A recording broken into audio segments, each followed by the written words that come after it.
Nah, karena kita memiliki keterbatasan bertatap muka secara langsung, jadi saya izin menggunakan share screen dari slide yang sudah saya persiapkan supaya Bapak Ibu juga mudah untuk mencatatnya ya.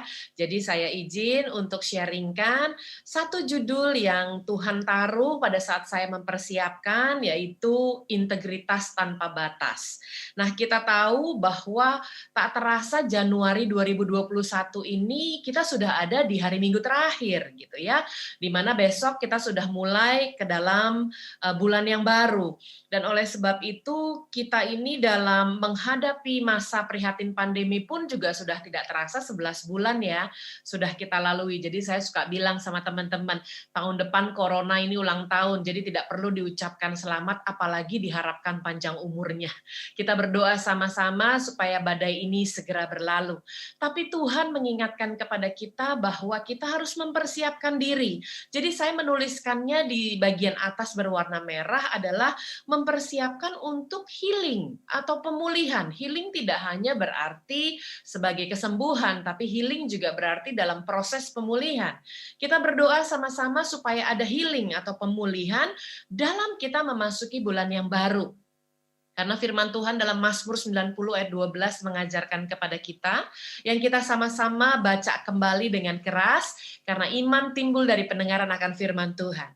Yuk sama-sama kita baca ya. Ajarlah kami menghitung hari-hari kami sedemikian, hingga kami beroleh hati yang bijaksana. Nah, kalau saya lihat dari bahasa aslinya, kata hari-hari juga merujuk kepada arti waktu. Kalau kita masih dikasih waktu untuk ibadah online sekarang, itu adalah anugerah terbesar buat kita. Kalau kita masih dikasih umur saat ini, di mana kita tahu belakangan ini kita banyak sekali kehilangan keluarga, rekan, kerabat karena masa pandemi ini. Dan kalau kita masih diberikan masa, sekalipun masa yang kita hadapi adalah masa prihatin pandemi, tetapi Tuhanlah yang menjadi pegangan kita dan yang memberikan kekuatan. Lalu kemudian kata bijaksana saya berikan warna merah karena dia juga berarti berhikmat. Nah, kenapa sih kita harus minta pemulihan waktu kita mengakhiri Januari 2021 dan segera masuk di bulan Februari? Karena tidak terelakkan kita mengalami kelelahan, baik kelelahan secara fisik maupun kelelahan secara mental. Karena kita ada dalam masa penantian yang kita sendiri tidak tahu kapan masa pandemi ini berakhir. Tetapi kita sangat percaya bahwa badai pasti berlalu. Kita berdoa, kita berpuasa, bahkan kita memperkatakan Mazmur 91, dan saya percaya segala sesuatu yang terjadi di dunia itu kan sifatnya sementara. Nah, pandemi ini terjadinya di dunia, jadi saya sangat percaya sifatnya juga sementara. Belum lagi di awal di Januari 2021, kenapa kita butuh pemulihan untuk masuk di tahun yang baru? Kita mengawali Januari 2021 bukan hanya kita masih ada di dalam masa pandemi, Bapak Ibu, tetapi kita banyak mendengar berita tentang bencana nasional Sriwijaya Air dan juga bencana alam di hampir beberapa bagian di Indonesia. Nah, saya turut berduka dan saya turut berdoa bagi keluarga yang terdampak dan ditinggalkan oleh orang-orang yang dikasihi, baik karena COVID-19 maupun bencana nasional Sriwijaya Air ataupun bencana alam di berbagai kota di Indonesia. Saya berdoa kiranya Tuhan memberikan kekuatan buat kita semua, dan kita tetap percaya apa yang tertulis dalam Pengkhotbah 3 ayat 1 mencatat bahwa untuk segala sesuatu ada masanya. Untuk apapun di bawah langit ada waktunya. Saya percaya pandemi ini terjadi di bawah langit, maka sifatnya sementara. Nah, oleh sebab itu kita masuk ya di dalam pemulihan untuk bulan yang baru. Besok sudah mulai masuk bulan yang baru, kita tidak lagi membawa sakit kita yang lama sampai dengan hari ini saja 31 Januari beres, lalu kita masuk di dalam healing atau pemulihan. Karena buat saya healing atau pemulihan itu punya arti yang berbeda. Healing doesn't mean the damage never existed. It means the damage no longer controls our life. Pemulihan itu bukan berarti tidak pernah ada kerusakan. Justru artinya kerusakan itu walaupun ada, sudah tidak punya kendali lagi atas hidup kita. Nah, saya pribadi mengalaminya baik sepanjang 11 bulan masa prihatin pandemi maupun di tahun-tahun sebelumnya. Saya pribadi butuh healing atau pemulihan untuk menjadi titik ungkit supaya saya bisa bangkit dan melanjutkan bulan yang baru di tahun baru ini dengan semangat yang baru. Segala sesuatu yang mengecewakan, menyakitkan, melukai, bahkan mungkin terkategorikan kerusakan dalam kehidupan. Saya kehilangan hamba-hamba Tuhan, rekan-rekan yang luar biasa pahlawan iman karena COVID-19. Saya juga kehilangan beberapa sahabat dan rekan jauh maupun dekat. Bahkan di dalam keluarga saya sendiri pun juga ada yang mengalami COVID-19 dan sekarang sedang ada dalam masa pemulihan. Nah, oleh sebab itu kita bereskan dulu. Pemulihan ini kita butuhkan. Buat kita mungkin yang mengalami kelelahan dan kelemahan fisik, kita sangat butuh pemulihan dalam konteks healing, yaitu kesembuhan. Tetapi bagi kita yang mengalami kelelahan mental, dalam masa penantian yang kita sendiri belum tahu kapan ini berakhir, kita butuh pemulihan. Walaupun ada kerusakan di dalam beberapa hal, misalnya kesehatan kita, misalnya perekonomian kita, misalnya planning kita rusak semua sekalipun, yang penting adalah semua kerusakan itu sudah tidak punya kendali lagi atas hidup kita. Sehingga otomatis kita bisa move on, Bapak Ibu. Dan itu yang penting. Karena waktu kita bisa move on, kita akan masuk di dalam jalan integritas tanpa batas sesuai dengan judulnya. Karena buat saya jalan integritas 2021 itu bukan jalan pintas. Jadi memang harus bayar harga sih, harus ikut di dalam prosesnya. Makanya seringkali saya katakan jalani progres, cintai proses, dan jauhi protes. Yang kedua, jalan integritas itu belum tentu jalan yang dipilih oleh mayoritas. Artinya nggak banyak orang suka dengan jalan ini karena ada harga yang harus dibayar. Rasanya banyak sekali ketentuan-ketentuannya, banyak sekali peraturan-peraturannya. Orang lebih suka untuk hidup seenaknya dibanding hidup seturut dengan nilai kerajaan Allah.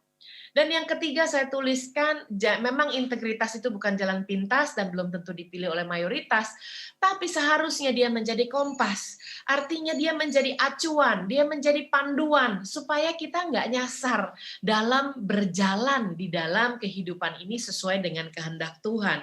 Nah, oleh sebab itu kita lihat sekarang sekalipun rasanya di tahun 2020 kemarin ya, sampai dengan awal 2021 ini, mungkin kita mengalami worst of times. Mungkin kita mengalami keadaan yang sepertinya waktu-waktu terburuk. Saya pribadi mengaku itu.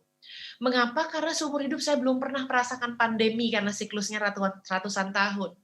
Dan saya kehilangan banyak sekali kontrak kerja, dan saya mengalami juga beberapa penyesuaian dalam bidang keuangan gitu ya, dan planning yang sudah direncanakan, pengeluaran yang sudah dikeluarkan dibatalkan. Tetapi saya percaya bahwa worst of times itu selama kita bisa menghasilkan best lessons atau pembelajaran terbaik, saya percaya hidup kita akan tetap naik dan tidak turun. Saya akan percaya bahwa hidup kita tetap menjadi kepala dan bukan ekor. Kalau kita mau menjadi teladan di dalam tekanan. Karena saya percaya banget Bapak Ibu, segala sesuatu yang terjadi itu tidak pernah lepas dari kontrolnya Tuhan. Allah berdaulat atas hidup kita. Itu semua tergantung dari bagaimana kita menjalankan masa prihatin pandemi ini. Apakah kita mau berlari sendirian? Atau kita mau berlari bersama-sama dengan Tuhan. Seperti apa yang ditulis di dalam kata bijak ini. Dikatakan, when you run alone, it is called race. When you run with God, it is called grace. Karena God ada G-nya di depan race. Saya terjemahkan ya. Jika Anda berlari sendirian, itu disebut sebagai perlombaan. Memang lelah ya kalau berlomba ya, menang juga belum tentu, betul? Tapi kalau Anda berlari bersama Tuhan, with God, G-nya itu ditaruh di depan, Tuhan ada di tempat pertama, maka itu disebut grace atau kasih karunia, atau disebut juga rahmat perkenanan. Nah, oleh sebab itu bagaimana kita menjalankan 11 bulan masa prihatin pandemi ini? Apakah kita berlari sendirian dengan kekuatan kita? Atau kita berlari bersama-sama dengan Tuhan, menaruh Tuhan di tempat pertama, maka akan berubah menjadi kasih karunia. Kenapa sih? Sebab kasih karunia menyelamatkan manusia. Di kiri atas saya menuliskan karena itu adalah judul perikop dari Titus 2, ya kita baca hanya di bagian 11 dan 12 di kanan bawah. Saya sudah taruh supaya memudahkan kita untuk membaca bersama. Dan mari kita baca dengan suara yang lantang, walaupun saya tidak dengar Anda saat ini. Ya, 3, 2, 1. Karena kasih karunia Allah yang menyelamatkan semua manusia sudah nyata. Ia mendidik kita supaya kita meninggalkan kefasikan dan keinginan-keinginan duniawi, dan supaya kita hidup bijaksana, adil, dan beribadah di dalam dunia sekarang ini. Pertanyaan saya dari pembacaan firman di Titus 2 ayat 11-12 ini adalah, apakah selama 11 bulan masa pandemi ini kita benar-benar sudah pakai kesempatannya untuk meninggalkan semuanya itu? Meninggalkan apa sih kalau di Titus 2 ayat 11-12? Kefasikan. Sudahkah kita pakai 11 bulan ini benar-benar untuk meninggalkan keinginan-keinginan duniawi? Bapak Ibu, sekarang sudah nggak kepake lagi. Keinginan duniawi apa yang mau kita pakai sekarang? Semuanya berpulang sedang di rumah saja, betul? Kendaraan Anda semewah apapun tidak terpakai dulu saat ini. Pakaian Anda, perhiasan Anda tidak terpakai dulu saat ini. Makanya diizinkan oleh Tuhan supaya kita berbenah diri. Pertanyaannya, sudahkah kita 11 bulan ini sebuah kesempatan yang luar biasa untuk meninggalkan kefasikan? Sudahkah kita pakai untuk meninggalkan keinginan duniawi? Sudahkah kita pakai untuk hidup bijaksana, adil, dan beribadah di dalam dunia sekarang ini? Sehingga Bapak Ibu, justru selama masa prihatin pandemi ini, kita bisa jadi pribadi yang lebih baik. Pertanyaannya, sudahkah kita jadi pribadi yang lebih baik?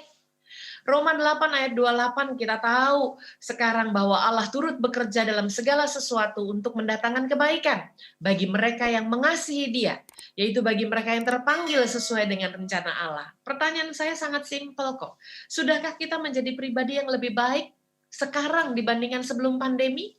Coba mari kita renungkan sama-sama hari ini keberadaan kita dengan 11 bulan yang lalu. Apakah kita lebih sabar? Hari ini dibandingkan dengan 11 bulan yang lalu, apakah kita lebih toleran? Apakah kita lebih senang berbagi? Apakah buah roh itu nyata dalam kehidupan kita? Justru selama masa prihatin pandemi ini, seharusnya kita menjadi pribadi yang lebih baik. Jadi saya sarankan untuk kita semua tanpa terkecuali, menggunakan waktu-waktu yang ada untuk kembali kepada hal-hal yang esensi, bukan kepada sensasi. Kita mulai bekerja dari rumah, kita mulai belajar dari rumah, bahkan beribadah dari rumah. Untuk kita benar-benar memiliki integritas tanpa batas itu. Tanpa batas gedung atau tembok gereja. Tanpa batas waktu ibadah. Sekarang kita bisa beribadah is just a click away. Cuman satu klik aja kita sudah bisa dapat asupan rohani. Betul? Ya, kita bisa lihat di video on demand. Kita bisa lihat di rerun atau tayang ulangnya. Kita tidak akan membatasi jumlah ibadah kita pada saat kita di rumah saja. Tanpa batas absensi kehadiran, betul? Ya, tanpa batas jabatan apapun, jabatan Anda di gereja, di kantor, sekarang semuanya sama mengalami pandemi. Semuanya harus taat protokol. Tanpa batas penampilan. Yang kita sendiri sekarang tidak perlu lagi untuk persiapan ekstra 1 jam untuk pergi ke gereja. Tapi kita persiapan ekstra 1 jam kita pakai untuk devotions. Untuk benar-benar bersaat teduh dan menerima firman itu utuh dalam kehidupan kita. Nah, semua saat ini sedang diberi kesempatan untuk berbenah diri. Kenapa kita harus berbenah diri, Bapak Ibu? Supaya kita boleh naik ke gunungnya Tuhan, dan ini adalah emas di dalam the year of integrity. Ada 2 ayat emas dalam Mazmur 24 ayat 3-5 di bagian atas, dan Mazmur 41 ayat 13-14 di bagian bawah. Dikatakan di bagian atas, siapakah yang boleh naik ke atas gunung Tuhan? Sampai situ dulu saya stop. Pertanyaannya adalah siapa yang boleh naik, bukan siapa yang mau naik. Artinya apa sih? Kalau boleh, itu ada syaratnya. Tapi kalau mau, saya rasa semua orang juga mau naik ke atas gunungnya Tuhan. Mau, belum tentu boleh. Mau adalah keinginan kita. Tapi kalau bicara boleh adalah atas izin Tuhan. Oleh sebab itu kita lihat dulu apa saja syaratnya sehingga kita boleh naik ke atas gunungnya Tuhan. Nanti saya akan bahas dengan tulisan yang lebih besar, namun kita sama-sama konsentrasikan ke logo di tengahnya. Ya, jadi tahun ini begitu bagus sekali waktu Pastor Nico mendapatkan hikmat untuk seluruh GBI The Year of Integrity 2021. Saya suka sekali dengan desain yang dibuat ini dari pusat, yaitu desain stempel. Artinya apa sih? Ini saya percaya bukan satu kebetulan. Stempel itu memberi makna pengesahan, bukan? Kalau kita menandatangani sebuah kontrak, selain di atas materai harus bertanda tangan basah, pasti harus ditaruh stempel atasnya. Stempel berbicara tentang kita syah di hadapan Tuhan. Nah, oleh sebab itu saya akan bantu visual di dalam slide berikutnya. Ayatnya sama, tapi kita bahas dulu di dalam Mazmur 24 ayat yang ketiga sampai 5, dan saya berikan visual perjalanan untuk naik ke atas gunungnya Tuhan. Kalau Anda lihat ada orang di sana menuju ke gunung tersebut dan punya 5 titik perhentian di sana. Dalam sebuah kesempatan ibadah live streaming di minggu terakhir tahun 2020 lalu, saya tuh diberikan kesempatan untuk menyampaikan 5 topik persiapan masuk tahun integritas sebagai bekal di 2021. Jadi saya susunlah 5 perhentian ini dari ayat ini. Dan ini bukan satu kebetulan jika Anda memperhatikan ya. Di dalam ayatnya yang ketiga kita baca ya, siapakah yang boleh naik ke atas gunungnya Tuhan? Boleh ya, bukan mau ya. Lalu kemudian dikatakan siapakah yang boleh berdiri di tempatnya yang kudus? Nah, di sini mulai ada syaratnya. Seperti saya katakan tadi, ini bukan bicara mau atau tidak, tapi ini bicara boleh atau tidak. Berarti ada syaratnya. Yang pertama, kita lihat dulu bekal yang pertama adalah huruf B. Di ayat 4 bagian A, saya ambil A, B, C, D ya, supaya kita bisa lihat di setiap perkata dari ayat tersebut. Di ayat yang 4, orang yang bersih tangannya. Orang yang bersih tangannya di kiri bawah saya taruh di perhentian pertama bicara tentang orang yang harus membenahi perbuatannya. Kalau kita bicara bersih tangan berarti kita bicara perbuatan. Oke. Kenapa sih Tuhan mau orang itu yang benar-benar bersih tangannya, yang rela membenahi perbuatannya? Karena begini Bapak Ibu. Tuhan itu selalu mengganjar manusia, anak-anaknya berdasarkan perbuatannya. Dan itu tertulis di dalam Mazmur 28 ayat yang keempat. Kita baca sama-sama ya. Ganjarilah mereka menurut apa? Perbuatannya bukan?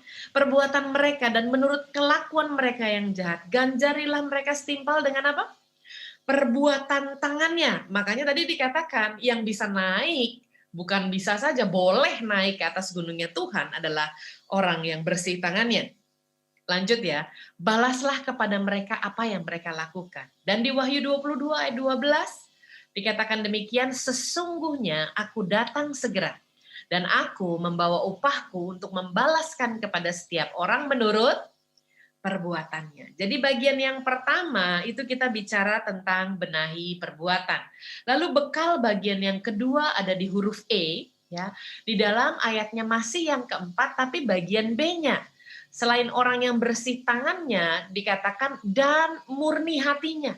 Murni hatinya, hati berbicara tentang perasaan. Di sini kita diminta untuk prasyarat yang kedua adalah kita eksplorasi dulu perasaan kita. Mari kita cek sekarang.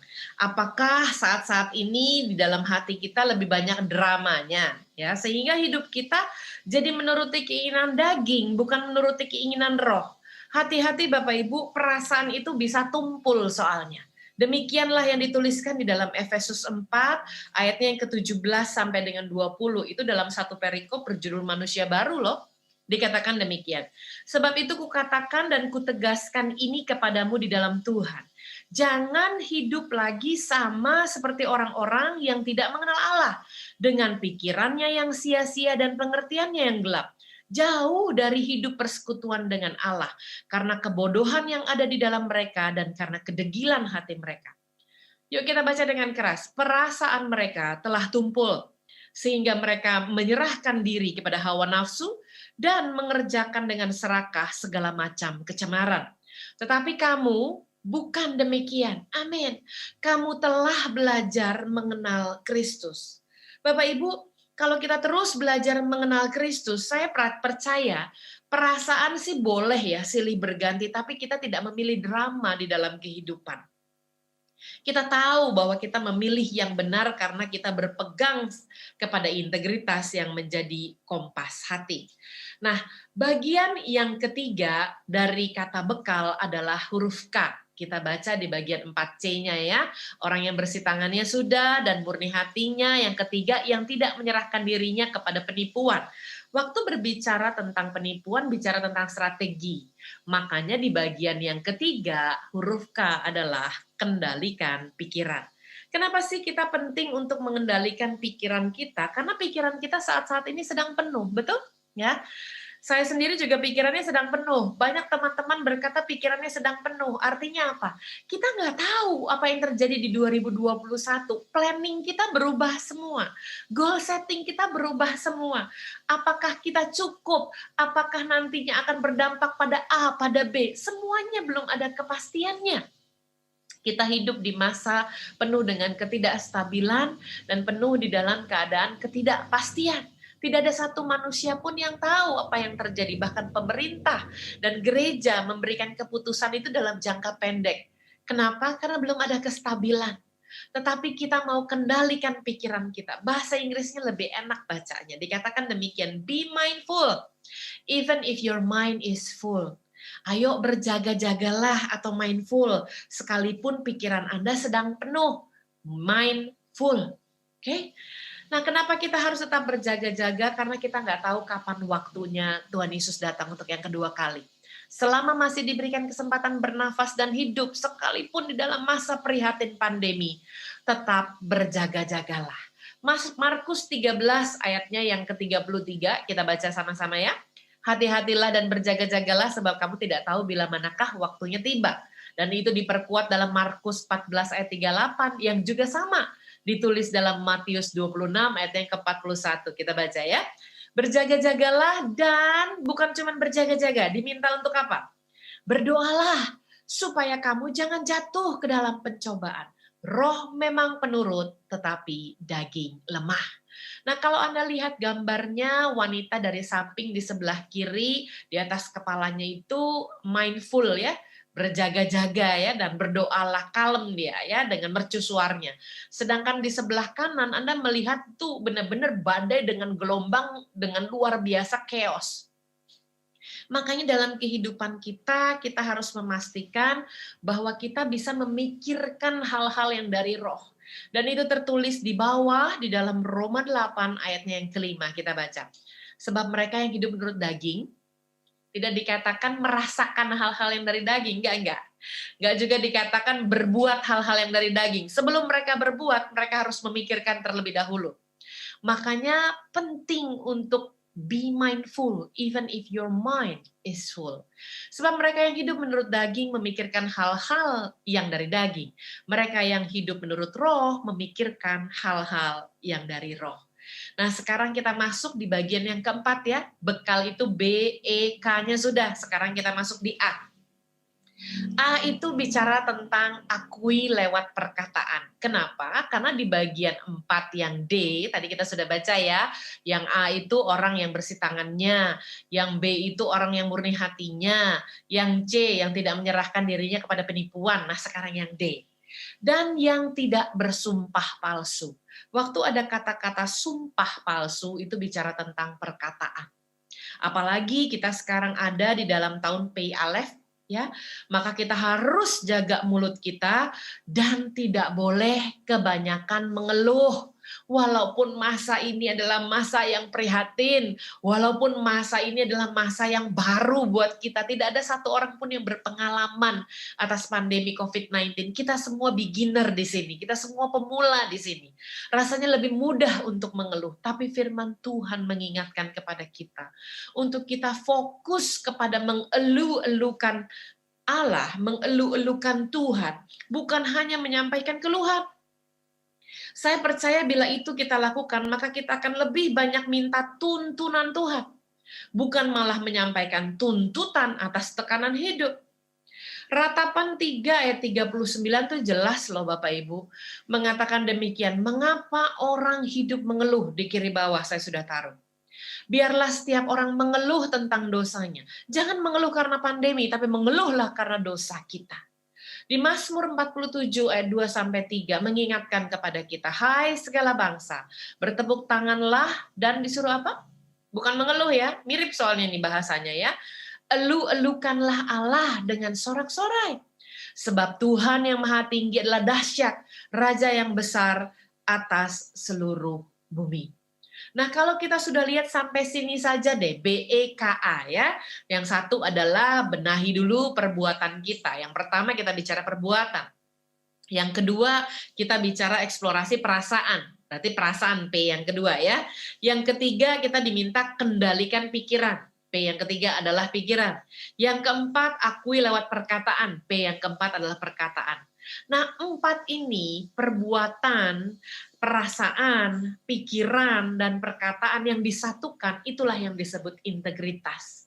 Jadi Bapak Ibu, kita itu kadang-kadang terlalu sibuk untuk bagaimana bisa menyelaraskan kehidupan kita dengan nilai kerajaan Allah. Padahal kita sendiri secara pribadi belum utuh antara pikiran, perkataan, perasaan, dan perbuatan kita. Kadang-kadang perkataan masih berbeda dengan perbuatan.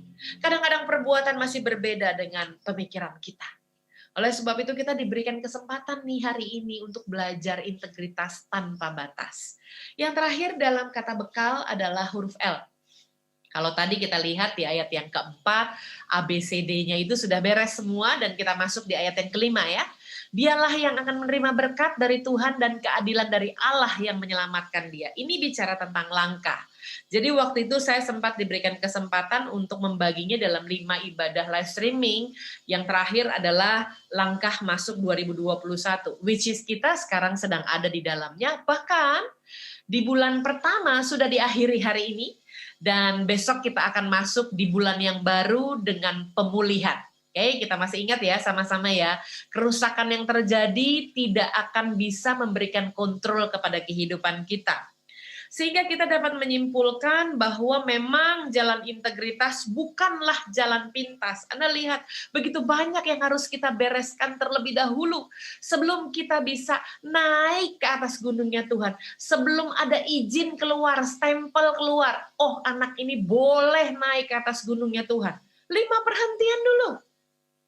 Memang dia bukan jalan yang dipilih oleh mayoritas karena belum tentu semua orang mau bayar segini banyak harganya.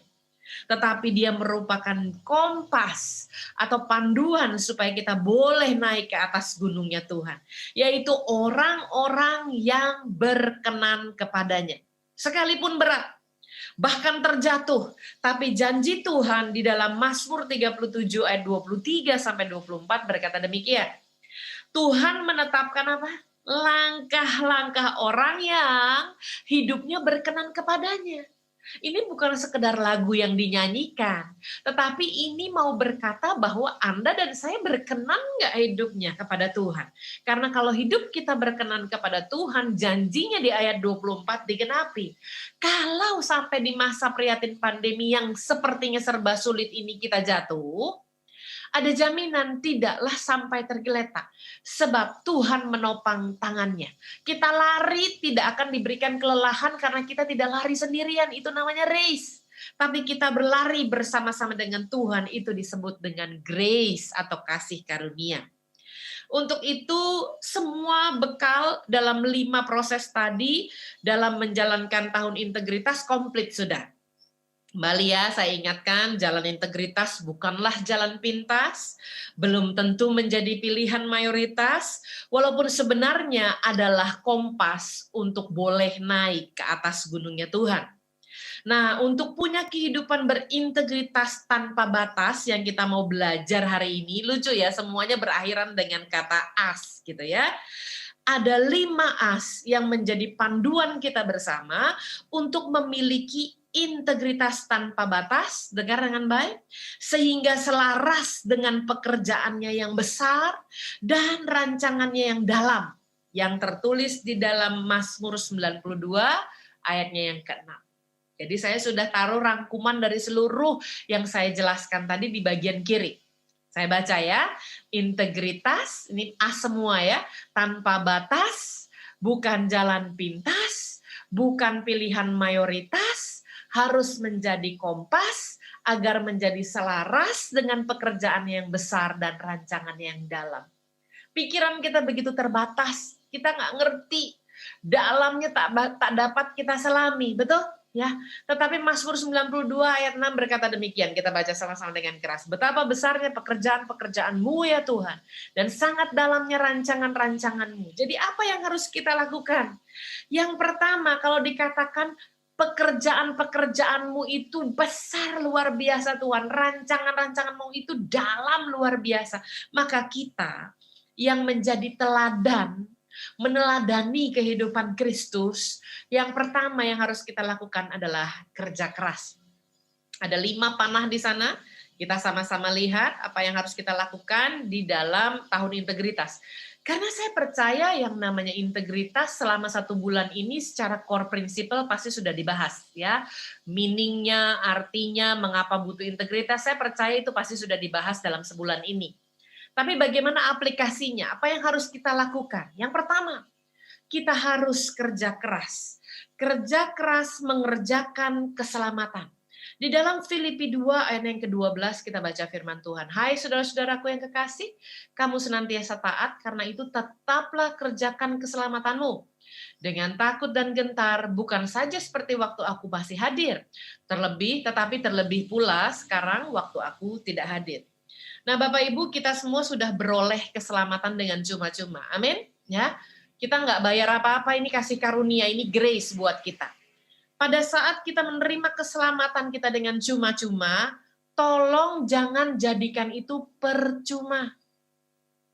Ini mahal sekali dibayarnya di atas kayu salib dengan darah yang mahal.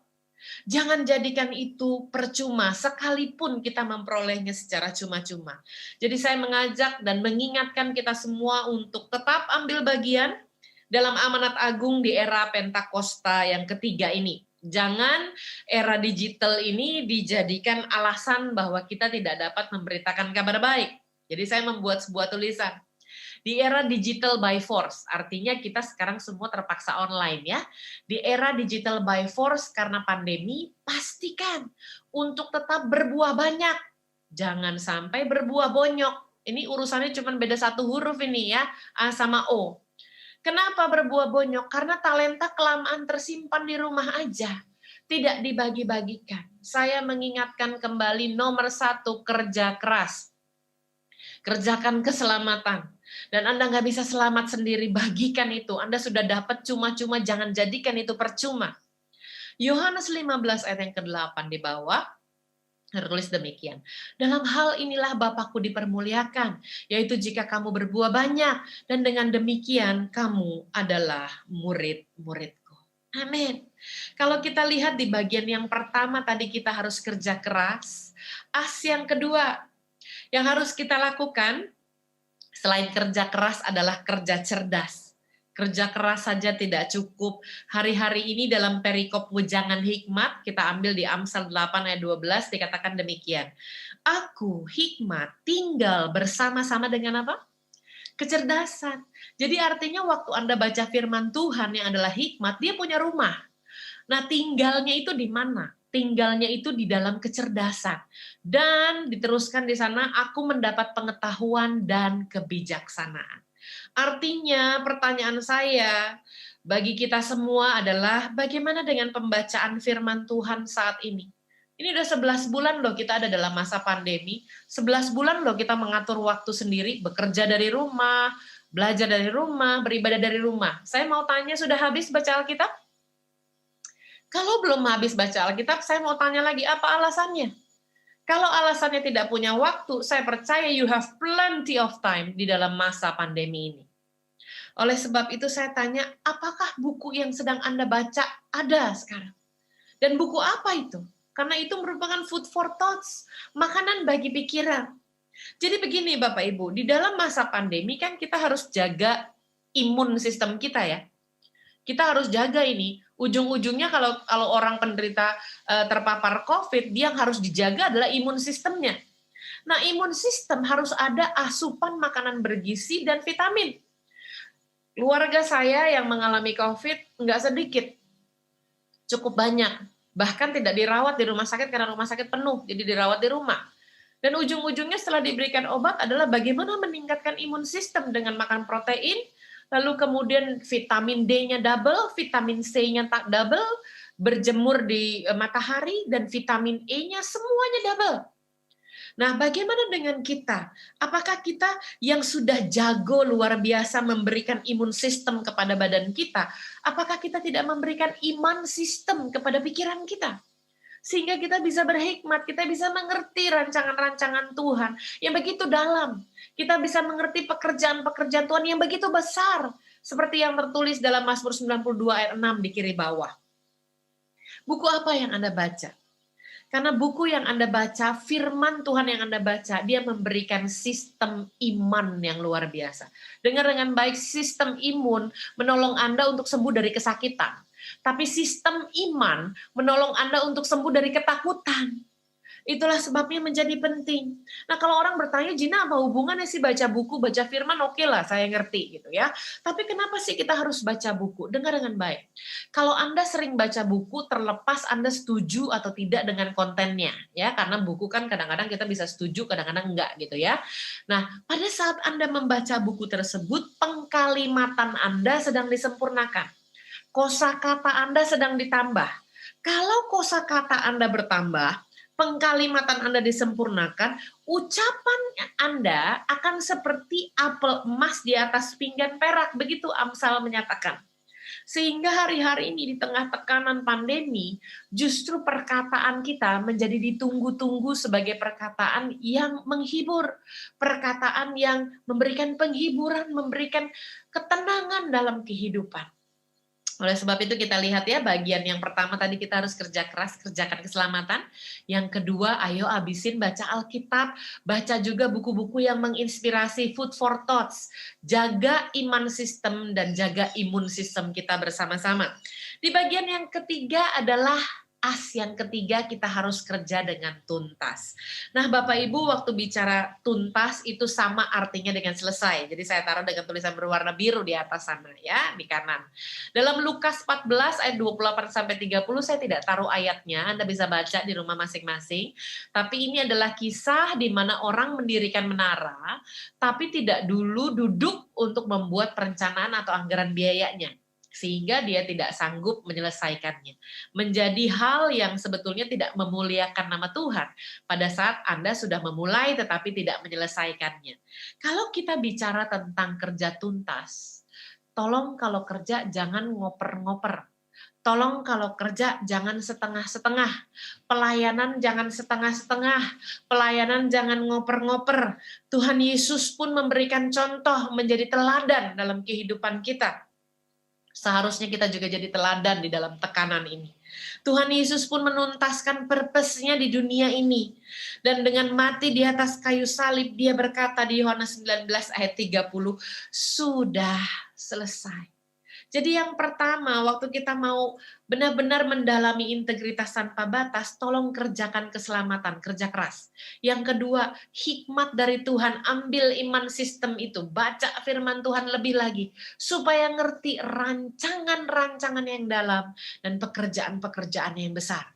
Yang ketiga, kalau kerja jangan setengah-setengah, kerjakan dengan tuntas, seperti Tuhan Yesus berkata, sudah selesai. Yang keempat adalah kerja ikhlas. Di dalam 1 Tawarik 29 ayat 17 itu dengan jelas dikatakan ia berkenan pada keikhlasan. Kita baca ya, saya sudah taruh ayatnya karena begitu indah. Di kanan bawah kita baca bersama-sama ya. Aku tahu ya Allahku bahwa engkau adalah penguji hati. Dan berkenan kepada keikhlasan. Maka aku pun mempersembahkan semuanya itu dengan sukarela dan tulus ikhlas. Dan sekarang umatmu yang hadir di sini telah kulihat memberikan persembahan sukarela kepadamu dengan sukacita. Bapak Ibu, waktu bicara Allah berkenan, ketahuilah bahwa ia yang menguji hati. Dan ia yang berkenan pada keikhlasan. Ayo baca dengan keras, berkenan pada keikhlasan. Karena biar bagaimanapun ya, sebagai manusia kita itu diberikan free will. Kita diberikan kebebasan untuk memilih dan Tuhan menguji hati kita.